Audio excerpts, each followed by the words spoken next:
This is a 2023 Highlander Platinum. We're going to reset the mating light today. So what you're going to do is start up the car like normal.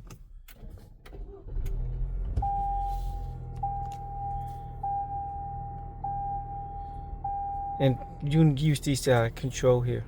Left, right, up, down, okay, and back. So right now you look at it, you see the back. Then so what you're gonna do, push back. After that, you can push left or right, whatever you want. But you see how when you push this, you go 1, 2, 3, 4.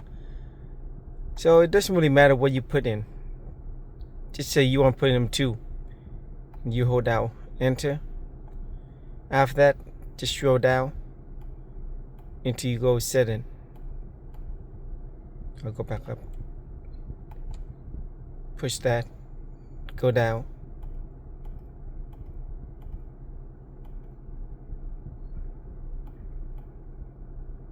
Okay. I'll hold it down. Go down. Push OK. Go up. Yes.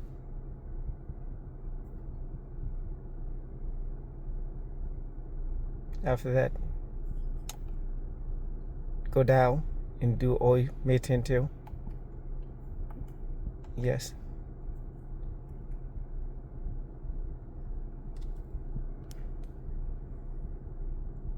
After that, just go back out. And now you can put whatever you want. You can leave it here you want. And that's it.